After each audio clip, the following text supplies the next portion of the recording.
प्रिय विद्यार्थियों नमस्ते। आपका आपके अपने YouTube चैनल में स्वागत है। मैं हूं डॉक्टर सत्यमुदिता स्नेही, असिस्टेंट प्रोफेसर संस्कृत। आज हम गद्यकार पंडित अंबिकादास व्यास का परिचय जानेंगे। उससे पहले मेरा आपसे एक निवेदन है कि अगर आप इस चैनल पर पहली बार आए हैं तो इस चैनल को सब्सक्राइब करके इसकी सदस्यता आप ले लीजिए। चैनल में सब्सक्राइब बटन के पास ही एक बेल आइकन का चिन्ह होता है, घंटी जैसा चिन्ह होता है, उसको दबाकर उसमें ऑल शब्द को आप चुन लीजिए ताकि आपको इस चैनल पर डाले जाने वाले सभी वीडियो के नोटिफिकेशन तुरंत मिल जाएं। तो अब हम देखते हैं पंडित अंबिकादत्त व्यास, जो कि अभिनव बाण के नाम से प्रसिद्ध हुए। बाण भट्ट गद्यकार हैं, यह आप सभी जानते हैं। परंतु अभिनव बाण यानी कि नवीन नए बाण कौन है? पंडित अंबिकादत्त व्यास। नए क्यों कहा जा रहा है इन्हें? क्योंकि इनका जन्म 1858 में हुआ है और 1900 ईस्वी में तो इन्होंने 42 वर्ष की आयु में ही इस धरती को एक तरह से विदा ले ली धरती से, यानी कि स्वर्गारोहण कर गए और पृथ्वी से हमारी पृथ्वी को और संस्कृत को और हिंदी को तीनों ही जो हैं उनको धन्य करके ये चले गए। और इनका अभाव आज तक हमें फील होता है, क्योंकि ये अभिनव कवि हैं एक तरह से, जिन्होंने संस्कृत को इतना समृद्ध किया, संस्कृत को एक तरह से धन्य किया। तो जो ये माँ भारती है संस्कृत, इसके बहुत से पुत्र हुए हैं जिन्होंने अपना नाम धन्य किया है। उन नाम धन्य करने वाले जो कवि हैं, पुत्र हैं, उनमें अंबिकादत्त व्यास का नाम भी आता है। तो इन्होंने अपनी 80 से अधिक रचनाएं लिखी हैं, जिनके द्वारा यह अपनी अल्प आयु में ही अपना नाम ये एक तरह से रोशन करके इस धरती से चले गए। 19वीं शताब्दी के उत्तरार्ध में, 19वीं शताब्दी का उत्तरार्ध मतलब 1858 के समय में, 1858 ईस्वी में ये जन्मे हैं। तो 1858 की ईस्वी का समय में जन्म, अर्थात 1857 के समय में ये माता के गर्भ में रहे होंगे। तो आपको पता है कि 1857 की क्रांति हमारे भारत के स्वतंत्रता इतिहास में प्रथम स्वतंत्रता संग्राम कहा जाता है। तो ये मान कर चले हम, या मान लेते हैं कि इन्होंने गर्भ में ही जो स्वतंत्रता की अनुभव कर लिया था स्वतंत्रता का, और वीरता का इन्होंने आभास एक मिल गया था इनकी माँ के गर्भ में ही नहीं, कि किस तरह से वीरतापूर्ण और स्वतंत्रता का अपनी गौरव गरिमा को पुनः स्थापित करने का एक समय था उस समय। तो उसी प्रकार की भावना से युक्त होकर इन्होंने जो ग्रंथ लिखा शिवराज विजय, उसमें भी वीर रस प्रधान है, और वो भी भारत की संस्कृति और जो हमारा गौरव है, जातीय गौरव है, उसको उठाने वाला तत्व उसमें उभारा गया है। राष्ट्रीयवाद की उसमें संस्कृति कूट कूट कर भरी गई है। तो 19वीं सदी के उत्तरार्ध में पंडित अंबिकादत्त व्यास बहुमुखी प्रतिभा के धनी हुए। बहुमुखी प्रतिभा क्यों कहा जाता है? क्योंकि न केवल ये साहित्य में अच्छे थे, वरन यह विविध प्रकार की कलाएं जैसे कि चित्रकला, घुड़सवारी, संगीत इत्यादि में भी बहुत ही निपुण थे। तो अब हम देखते हैं इनका बचपन, इनका जन्म, इनके माता पिता कौन थे। तो इनके जो पूर्वज थे वो राजस्थान के ही निवासी थे। बाद में इनके पूर्वजों में जो इनके पिताजी यानी कि इनके दादाजी थे पंडित राजाराम शास्त्री, उन्होंने काशी को अपना निवास स्थान बना लिया था। परंतु इनके जो दादाजी थे, उनका जो स्थान था वो भी क्या था? जयपुर से 11 मील दूर स्थित अपना पैतृक गांव था इनका मानपुर, उसको छोड़ दिया था उन्होंने, उनके दादाजी ने। और विद्या अध्ययन और अर्थोपार्जन के लिए वे काशी में जाकर बस गए थे। विद्या अध्ययन यानी पढ़ाई के लिए भी, और अर्थोपार्जन यानी कमाई के लिए भी, क्योंकि काशी उस समय जो थी वो पंडितों का यानी कि विद्वानों का गढ़ हुआ करती थी। संस्कृत को प्रश्रय देने वाली नगरी के रूप में प्रसिद्ध थी काशी। परंतु इनके विवाह जो संबंध थे ना पिताजी के या दादाजी के या जिसके भी, वो वहीं यहाँ राजस्थान में होते रहे, यानी कि काशी जो वर्तमान में यूपी में है वह, और राजस्थान, आपस में इनका संबंध बना रहा, वैवाहिक संबंध इनके, यानी बहुएं इनकी जो थी वो राजस्थान की होती थी। अब देखिए पंडित अंबिकादत्त व्यास का जन्म भी जयपुर में ही हुआ, और ये अपनी विद्वत्ता, प्रतिभा, बहुज्ञता से भारत के साहित्य आकाश को आलोकित कर देने वाले सरस्वती के वरद पुत्र थे एक तरह से। पर इनका समय जो था, वो जीवन जो था वो बहुत ही अत्यल्प था, बहुत कम था। 1858 ईस्वी में इन्होंने जन्म लिया, और जिस दिन ये जन्मे थे उस दिन क्या तारीख थी? उस दिन था चैत्र शुक्ला अष्टमी का दिन था। तो चैत्र शुक्ल में हमारे आती हैं नवरात्रा। नवरात्रि के दिन में ये पैदा हुए, इसलिए इनका नाम रखा गया अंबिका। अंबिका यानी कि देवी, जो अंबिका का ही एक नाम है, दुर्गा का ही एक नाम है। तो अंबिका दत्त व्यास अंबिका के द्वारा प्रदान किए गए, दिए गए व्यास। व्यास तो इनको इसलिए कहा जाता है क्योंकि इनके पिताजी के नाम में भी व्यास था, और इनके पिताजी जो थे वो एक कुशल कथावाचक थे, कथाएं कहते थे, और कथा वाचन ही उनका अर्थोपार्जन का एक साधन था, आजीविका का साधन था। तो पिताजी के नाम में भी व्यास था, तो उनके पिताजी का नाम था पंडित दुर्गादत्त व्यास, इसलिए इनके नाम में भी व्यास जुड़ा। और यह है पाराशर गोत्रीय ब्राह्मण थे। चैत्र शुक्ला अष्टमी को जन्म होने की वजह से अंबिका के यानी दुर्गा के नाम पे ही इनका नामकरण अंबिका दत्त व्यास हुआ। और पंडित इनकी उपाधि है, क्योंकि पंडित घराने में गोत्र में पाराशर गोत्रीय वंश में इनका जन्म हुआ, तो पंडित अंबिका दत्त व्यास। 1900 ईस्वी में ही इन्होंने मतलब इस धरती को एक तरह से त्याग दिया और स्वर्गारोहण कर लिया। मात्र 42 वर्ष की आयु में ही इनका निधन हो गया, परंतु इतनी कम समय में भी इन्होंने हिंदी संस्कृत दोनों भाषाओं में 80 से भी अधिक रचनाएं लिखी हैं। परंतु हमें ये सारी रचनाएं मिलती नहीं हैं, केवल 52 रचनाएं ही उपलब्ध हो सकी हैं और प्रकाशित हो सकी हैं। तो इनका जो संख्या की दृष्टि से ही इनका साहित्य बड़ा नहीं है, परंतु उसमें जो विविध प्रकार की भाषात्मक और नाना विधात्मक विभिन्न प्रकार की जो विषय वस्तु रखी गई है, उसकी दृष्टि से भी बहुत ही समृद्ध इन्होंने लिखा है। तो अब हम देखते हैं कि इन्होंने कौन कौन से ग्रंथ लिखे हैं और किस तरह से इन्होंने विद्या अध्ययन किया। तो इन्होंने विद्या अध्ययन किया है,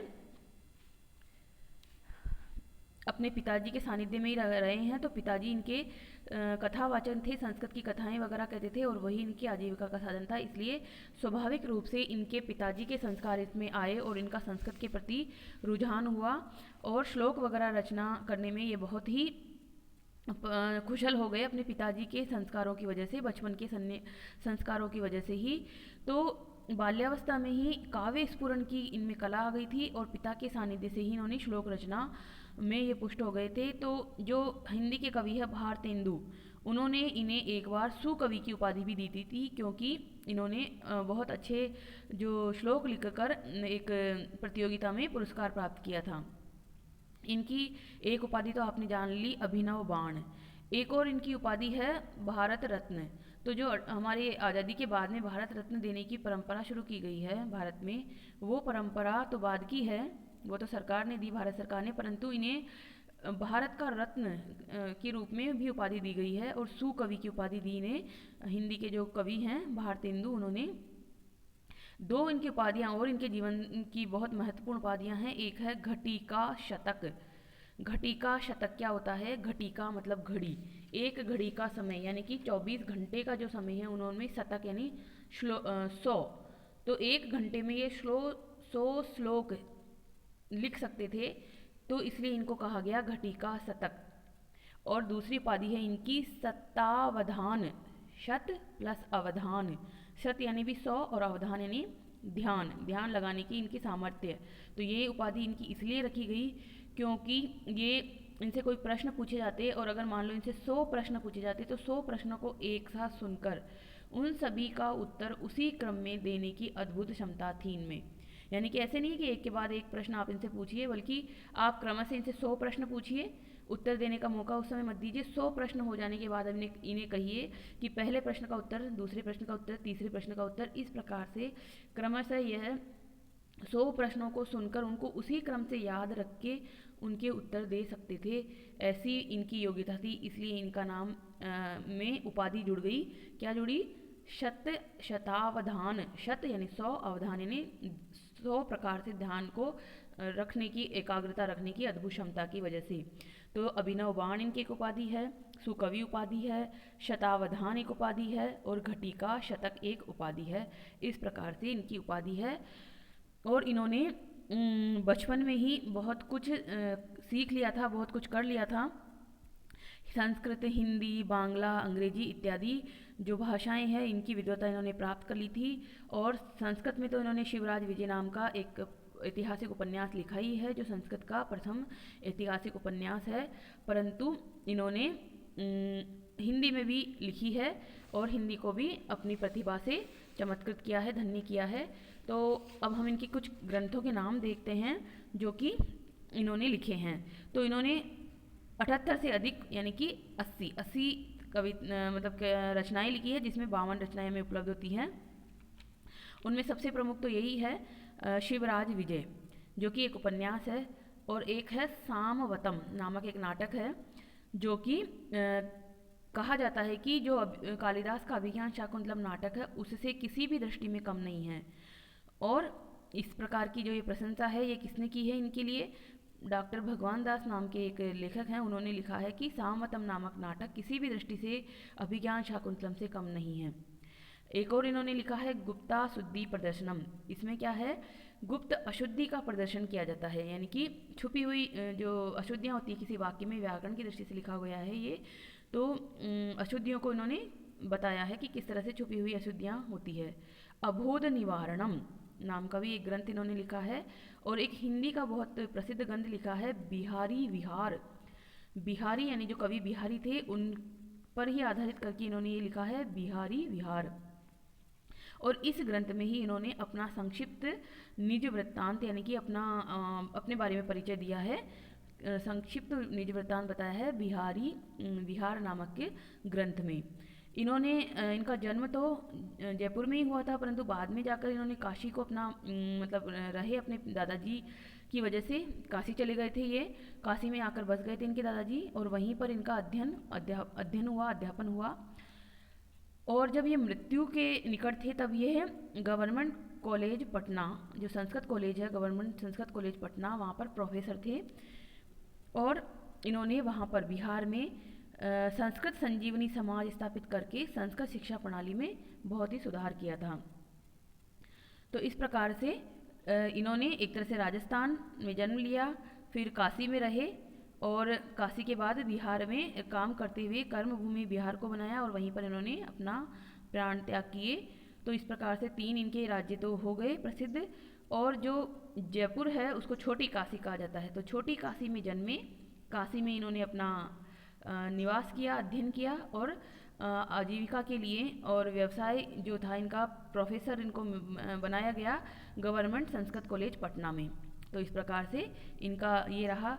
जो इनकी छोटी आयु थी उसमें इन्होंने लिखी 80 रचनाएं, उसमें से 52 में मिलती है। अब इनकी छोटी आयु में है, अगर इन्होंने इतनी रचनाएं लिख दी तो इसका मतलब है कि ये शुरू से ही प्रतिभा संपन्न थे। तो बाल्यकाल से ही काफ़ी प्रतिभा संपन्न थे, और 10 वर्ष की अवस्था में इन्होंने काव्य रचना प्रारंभ कर दी थी। 10 वर्ष की अवस्था में एक छोटा बच्चा होता है 10 वर्ष का, उसे तो अपना मतलब वेशभूषा का अपने उसका ही पता नहीं होता, परंतु ये काव्य रचना कर रहे हैं, यानी कि इनमें नैसर्गिक प्रतिभा थी। ये सरस्वती के वरद पुत्र थे। और 12 वर्ष की अवस्था में इन्होंने जो थी धर्म सभा एक है उसकी परीक्षा पास कर ली थी, और उसमें पुरस्कार भी जीता था। उस परीक्षा में ही पास होने के बाद ही भारतेंदु जो थे कवि, उन्होंने इनको काशी कविता वर्धनी सभा की ओर से सुकवि की उपाधि दी थी। यानी कि काशी कविता वर्धनी, काशी की कविता को बढ़ा देने वाला एक जो बालक है उसको सुकविता की उपाधि मिल गई थी 12 वर्ष की अवस्था में ही। इनका जो विवाह है वो 13 वर्ष की अवस्था में हो गया था, क्योंकि उस समय बाल विवाह होते थे। तो 13 वर्ष की अवस्था में इनका विवाह हो गया था। और चूँकि आपने जाना कि इनके पिता कथावाचक थे और वही इनकी आजीविका का साधन था, तो कथावाचन से तो बहुत ज़्यादा अर्थोपार्जन नहीं होता है, बहुत पैसा नहीं मिलता है। तो इसलिए इनके जो पिताजी थे वो बहुत ही गरीबी में एक तरह से थे, विपन्नता में ही थे। और जो भी थे, जिस भी तरह के थे इनके पिताजी, वो भी इनके समय तक ज़्यादा साथ इनका नहीं निभा पाए, उनका भी जल्दी ही देहावसान हो गया था। तो 1874 में तो इनकी माताजी का निधन हो गया, और 1880 ईस्वी में इनके पिताजी का भी स्वर्गवास हो गया। तो 1858 में इनका जन्म हुआ, और देखो 1874 में माताजी और 1880 में पिताजी का जन्म हो गया। यानी कि इन्हें एक तरह से अभाव में जीना तो है ही, साथ में माता पिता की छत्र छाया भी इनके ऊपर नहीं रही। और जो इनके बहन भाई थे उनका भी एक तरह से इनके प्रति अच्छा नहीं था व्यवहार। जो इनके बड़े भाई थे वो भी इनसे द्वेष करते थे, उसको भी इनको झेलना पड़ा। और उस जो क्या कहते हैं विकट जो पारिवारिक स्थितियां होती है उनको झेलते हुए भी इन्होंने अपनी काव्य प्रतिभा में कहीं पर कोई कमी नहीं आने दी। इसलिए इनके बारे में कहा जाता है कि शिव के समान सारे अशिव आसव का पान करके भी समाज को सत्यम शिवम सुंदरम का मिश्रित अमृत इन्होंने पिलाया। जैसे शिव जी ने जो जहर पी लिया था और आसव यानी अकल्याणकारी जहर जो पिया, परंतु फिर भी समाज को सत्यम शिवम सुंदरम का मिश्रित अमृत पिलाया, उसी तरह से इन्होंने संस्कृत साहित्य को और हिंदी साहित्य को अपना सत्यम शिवम सुंदरम रूपी अमृत प्रदान किया। जब ये गवर्नमेंट कॉलेज पटना में प्रोफेसर बने तो उसके बाद ही वहाँ पर यह एक संस्कृत पाठशाला थी, वहाँ पर प्रधानाचार्य के रूप में भी कार्य किया इन्होंने, और कुछ दिन बाद वहाँ से त्यागपत्र देकर मुजफ्फरपुर चले गए थे। ये मुजफ्फरपुर में जिला स्कूल के प्रधान पंडित के पद पर इन्होंने कार्य किया। इनके जीवन में हमने देखा कि ये बहुमुखी प्रतिभा के धनी रहे हैं। तो इन्होंने चित्रकारिता के रूप में भी अपनी ख्याति पाई, अश्वारोहण भी करते थे यानी कि ये घुड़सवार भी थे, संगीत और शतरंज में भी ये माहिर थे। संगीत में इन्हें सितार, हारमोनियम, जल तरंग और मृदंग बजाना बहुत ही प्रिय लगता था, बहुत ही मतलब इसमें निपुण थे ये। और भाषाओं में हिंदी, संस्कृत, अंग्रेजी और बांग्ला भाषा के जानकार थे। तो जो शिवराज विजय जो प्रथम इनका ऐतिहासिक उपन्यास है वह भी क्या है, उसमें भी बांग्ला भाषा का प्रभाव दिखाई देता है हमें, क्योंकि क्योंकि ये बांग्ला भाषा सीखे हुए हैं तो बांग्ला भाषा का असर हमें दिखता है। न्याय, व्याकरण, वेदांत और दर्शन की भी इनमें अच्छी पकड़ थी, अच्छी गति थी इनकी। और इसीलिए जब विविध प्रकार के विषयों पर पकड़ होती है तो ही अभिनव बाण और घटिका, शतक और शतावधान नामक उपाधियाँ चरितार्थ कर पाते हैं कवि। तो इस प्रकार से जो बाण, दंडी, सुबंधु तो प्राचीन गद्यकार हैं और अभिनव बाण के रूप में हमें मिलते हैं पंडित अंबिका दत्त व्यास। अब आता है इनका एक तरह से निधन की ओर बढ़ना। तो 1900 ईस्वी में इनका निधन हो गया था, बहुत ही कम आयु थी, 42 वर्ष की कम आयु थी। परंतु आप इतिहास में उदाहरण देखेंगे कि जो महान कवि होते हैं उनकी आयु कम ही रहती है। जैसे स्वामी विवेकानंद की भी कम आयु में ही जो है निधन हो गया था। जो शंकराचार्य थे, आदि शंकराचार्य, उनका भी निधन जल्दी ही हो गया था। तो शायद ये भगवान उनकी क्षति की पूर्ति करते हैं कि आपको आयु हम कम देंगे, भगवान को यही कहते हैं कि आयु तुम्हें कम देंगे, परंतु जो भी देंगे वो बहुत ही एक तरह से वरदान के रूप में आयु मिलेगी। तो सारी प्रकार की प्रतिभा, सारा प्रकार का ज्ञान उनको कम आयु में ही मिल जाता है और वो कम आयु से ही अपना नाम कमाना, नाम रोशन करना शुरू कर देते हैं। तो जब ये निधन हुआ इनका 1900 ईस्वी में, तब इनके जो थे 9 वर्ष का एक पुत्र था और एक कन्या थी। वो 2 ही इनकी संतानें थी और उनकी पत्नी थी। उनको ये असहाय छोड़कर इस संसार से चले गए, क्योंकि इन्हें एक रोग हो गया था, उदर में, पेट में कुछ रोग हो गया था। उदर रोग से ग्रसित होने के कारण 19 नवंबर 1900 ईस्वी को इनका स्वर्गवास हो गया था। परंतु फिर भी हमें इनकी जो प्रतिभा है वह कहीं भी इस दृष्टि से कम नहीं लगती कि ये 42 वर्ष की अवस्था में ही इन्होंने ग्रंथ लिखे होंगे। तो शिवराज विजय नाम का जो ग्रंथ है इनका ऐतिहासिक उपन्यास है। उपन्यास क्या होता है? उप प्लस न्यास। उप यानी समीप में, न्यास यानी रखा हुआ, जो कि लोगों के समीप में रखा होता है, जन सामान्य के संपर्क में होता है, जन सामान्य की भाषा, जन सामान्य की भावनाओं का ही प्रकटीकरण होता है एक तरह से उपन्यास। और ऐतिहासिक है यानी इतिहास प्रधान पात्र हैं, उसमें कथा है। तो शिवराज विजय यानी शिवाजी की इसमें कथा है। और उपन्यास संस्कृत में तो कहीं नहीं मिलता हमें, परंतु नाट्य एक होता है, नाट्य की प्रतिमुख संधि होती है। प्रतिमुख संधि के 13 अंगों में से एक उपन्यास नाम का एक विधा होती है। वहाँ पर आचार्य विश्वनाथ ने भणिका उपरूपक के जो 7 अंग कहे हैं उसमें भी उपन्यास एक नामकरण होता है। किंतु गद्य की विशिष्ट विधा के रूप में यह नाम किसी भी आचार्य ने संस्कृत में कहीं पर भी उल्लेख नहीं किया है। मूलतः गद्य काव्य की इस विधा का प्रसार ही विदेश के प्रभाव से हुआ है। विदेशों में नॉवल लिखे जाते थे, शेक्सपियर के नॉवल और इत्यादि इत्यादि। तो 19वीं सदी के उत्तरार्ध तक अंग्रेजी भाषा में नॉवल लेखन का जो प्रसार था, उसी से संस्कृत में भी इस तरह का हुआ। अंग्रेजी राज्य सर्वप्रथम बंगाल में दृढ़ हुआ था, अंग्रेजों का राज्य, और अतः अंग्रेजी नॉवल के स्वरूप के समान ही बंग भाषा में भी ग्रंथ लिखे गए थे और उन काव्य ग्रंथों को उपन्यास का नाम दिया गया। फिर इसका प्रभाव अन्य भारतीय भाषाओं पर भी पड़ा। अंग्रेजी में नॉवल, नॉवल के बाद बंग भाषा में लिखे गए और बंगाल के बाद बंग भाषा के बाद वह अन्य भाषाओं में संस्कृत में हिंदी में भी आए। तो पंडित अंबिका दत्त व्यास भारतेंदु जो कवि थे, हिंदी के कवि थे, उनके घनिष्ठ संपर्क में रहे और व्यास जी ने संस्कृत में भी गद्य लेखन की इस नवीन विधा का प्रयोग किया कि संस्कृत में भी लिखते हैं, हिंदी में लिखे जा रहे थे उपन्यास तो संस्कृत में भी उन्होंने लिखा और इस प्रकार शिवराज विजय नाम के उपन्यास की उन्होंने रचना की। पंडित अंबिका दत्त व्यास ने उपन्यास नामक इस नवीन गद्य विधा की उपस्थापना हेतु गद्य काव्य मीमांसा नामक एक शास्त्र ग्रंथ की भी रचना की थी, गद्य काव्य मीमांसा, जिसमें प्राचीन शास्त्र परंपरा का भी किंचित अनुसरण था और नवीन सिद्धांतों का भी प्रणयन था। गद्य काव्य मीमांसा में व्यास जी ने स्वतंत्र रूप से गद्य और गद्य काव्य के स्वरूप का विस्तृत विभाजन किया है कि गद्य कैसा होता है और उसका गद्य काव्य का स्वरूप कैसा होता है, ये बताया उन्होंने गद्य काव्य मीमांसा नाम के ग्रंथ में।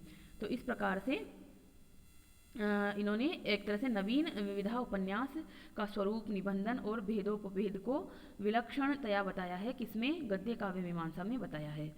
उपन्यास क्या होता है, अब देख लीजिए उपन्यास क्या होता है। तो उपन्यास वस्तुतः गद्य काव्य होते हुए भी संस्कृत के प्राचीन गद्य काव्यों से स्वरूपतः पर्याप्त भिन्न था, क्योंकि उपन्यास में एक श्रृंखलाबद्ध कथानक में जनमानस की अनुभूतियों और जीवन का चित्रण होता है, जन सामान्य की अनुभूतियाँ और उनका ही जीवन का चित्रण होता है।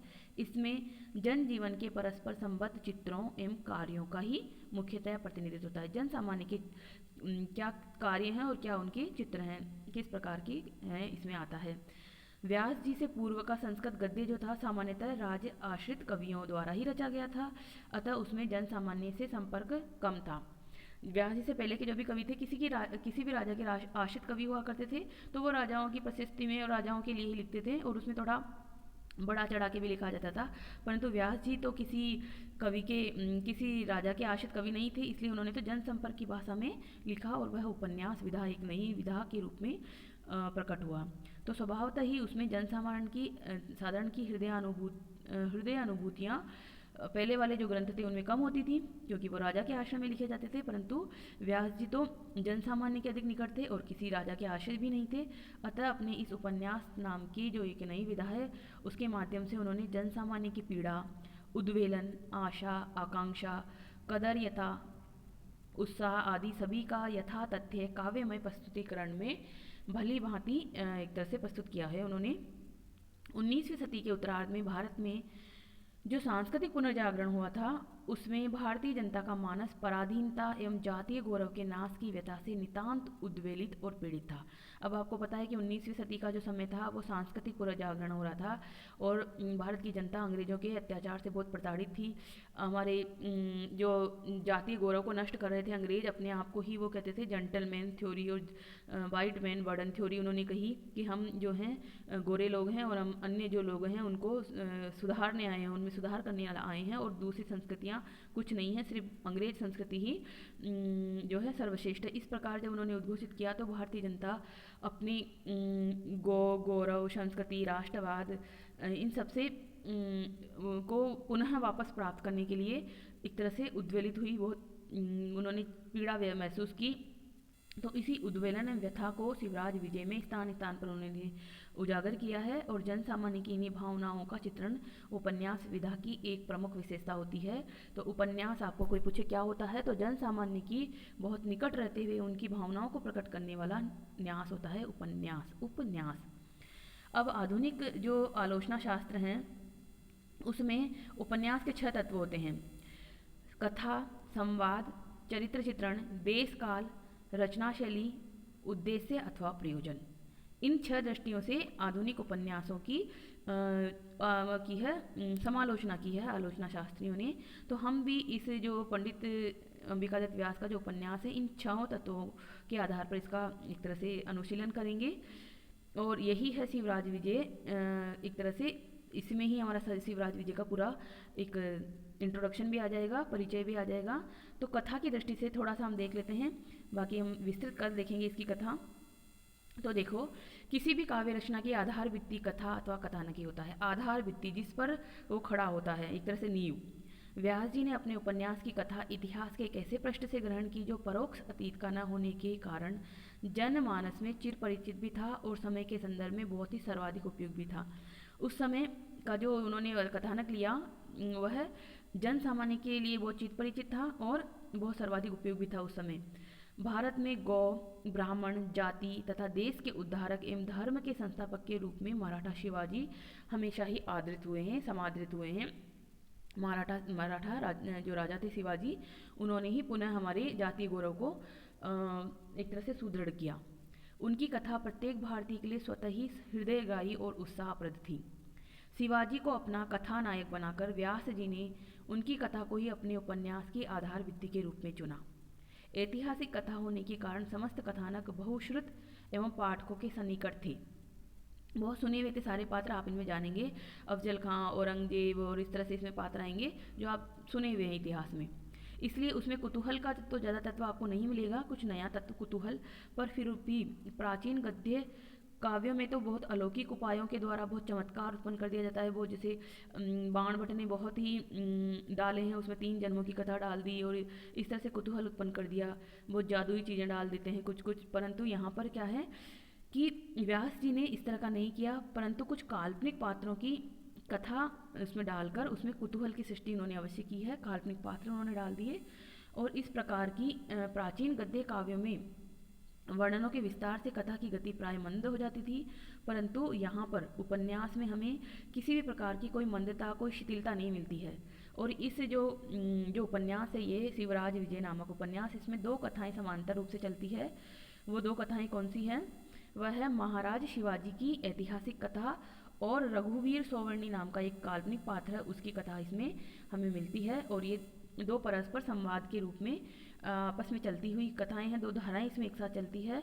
उपन्यास में ऐतिहासिक मान्यताओं तथा तथ्यों का पूर्ण निष्ठा से पालन किया गया है, किंतु कहीं कहीं कथा में राग निबंधन हेतु अथवा नायक की गरिमा की दृष्टि से व्यास जी ने कुछ परिवर्तन भी कर दिए हैं। यानी नायक को थोड़ा उभारना है और या फिर कुछ इसमें रोचकता लानी है, तो कुछ उसमें काल्पनिक बातें भी डाली गई है। जैसे कि रसनारी नाम की जो है, इसमें रोशन आरा नाम का जो मुगल नाम है, एक तरह से इस्लामिक नाम है, उसको रसनारी नाम से संस्कृत नाम उन्होंने बना दिया है पंडित अंबिका दत्त व्यास ने। तो रसनारी का शिवाजी के प्रति अनुराग इसमें दिखाया गया है और शिवाजी के सैनिकों के द्वारा मुअज्जम का अपहरण भी किया गया है। तो ये थोड़ी इसमें काल्पनिक चीज़ें हैं, एक तरह से रोचकता लाने के लिए पंडित अंबिका दत्त व्यास द्वारा डाली गई इसमें तत्व हैं। तो आज हमने देखा पंडित अंबिका दत्त व्यास का सामान्य जीवन परिचय, उनका कृतित्व, उनका व्यक्तित्व, और अब हमारा जो विषय वस्तु है मुख्य रूप से शिवराज विजय है। तो इसको तो थोड़ा विस्तृत देखना पड़ेगा, तो हम इसको कल देखेंगे। तब तक के लिए आप इस वीडियो को इतने ध्यान से देख रहे हैं, सुन रहे हैं, इसके लिए आपका बहुत बहुत आभार। और अगर आप चैनल पर पहली बार आए हैं तो इसे सब्सक्राइब कर लीजिए, वीडियो अच्छा लगे तो इसे लाइक कर दीजिए और इस ज्ञान राशि को आप अन्य तक अवश्य पहुंचाएं, इसलिए इसको शेयर कीजिए और फॉरवर्ड कीजिए ज़्यादा से ज़्यादा, क्योंकि विद्या जो है बांटने से बढ़ती है। और किसी भी तरह का आपका कोई सुझाव हो तो यूट्यूब पे कमेंट बॉक्स में अवश्य लिखें और हमारे प्रति आप आभार भी व्यक्त कर सकते हैं। और किसी भी तरह का कोई सुझाव देकर आप सुधार भी हमसे अपेक्षित करवा सकते हैं, तो हम अवश्य आपके लिए तत्पर हैं। धन्यवाद। कल फिर मिलेंगे शिवराज विजय की संपूर्ण कथानक और वैशिष्ट्य के साथ। तब तक के लिए धन्यवाद।